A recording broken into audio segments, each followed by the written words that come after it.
Hey everyone, DBK here with the MMA quick hit for today. I'm just gonna go over Friday night's action with the TUF uh, Premiere show. See you guys getting into the house. Last few years when they've been doing the fight-in shows, this is the best show of the season. You get all these fights back to back. Always seems to be a lot of finishes. This year it wasn't live, so they could skirt around some of the less exciting fights, making it just better for everyone to watch.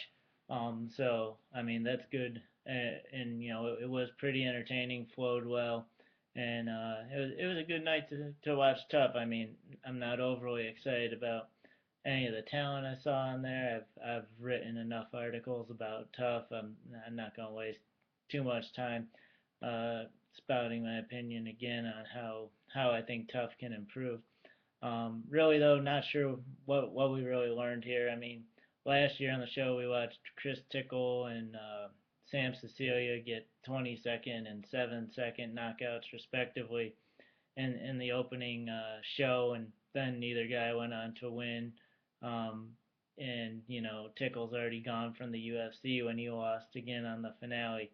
So I mean, and Cecilia didn't exactly light up the world there either. So not just gonna take this with a grain of salt. I mean, you look at some of these fights on there, and this season is welterweight fighters, but it's so obvious that some of these guys are lightweights, just bulking up for the shot. And there's a few of the fights I just kind of looked at the guys in the ring. It's like these guys just clearly different weight classes, and you kind of knew who was going to win as soon as they closed the cage door, and you saw them getting ready to go at it. Um, Looking, one of the guys who's a bit of a familiar name to MMA fans is probably Sam Alvey.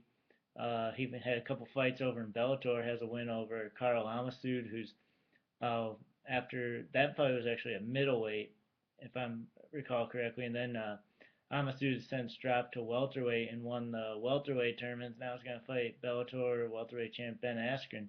So Alvey beat him, split decision. I remember it was a pretty entertaining fight. And then he lost another close decision to Vitor Viana, who went into the finals of that tournament. So I mean, Alvey, I think he's just a solid baseline fighter. You see UFC bring these guys in sometimes, and they kind of figure, hey, if none of the prospects pan out, we're gonna at least get someone who's decent. Some guys that come to mind are Mac Danzig and Roy Nelson. Both those guys ended up winning, but they were kind of known commodities. They've been around the world and probably could have gotten UFC contracts without going through the show. I mean, last year probably Cristiano Marcella. I mean, he was kind of a known commodity, been around the game for a long time. So I mean, if somebody beats Sam Alvey, UFC will be thrilled. But if Sam Alvey comes through, win this season, then they know what they got. This is a guy who probably can you know be about the middle of the pack. When UFC welterweight division has 60 guys in it, yeah, he can be middle of the pack. They can find wins for him on the roster, and they can also, he's got a bit of a personality, so if they want him to step up, he can step up and work the cameras a little bit for the show.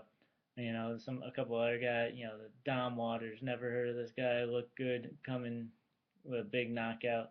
But once again, it kind of goes back into the Sam Cecilia Chris Tickle thing. We're not gonna learn much from this fight.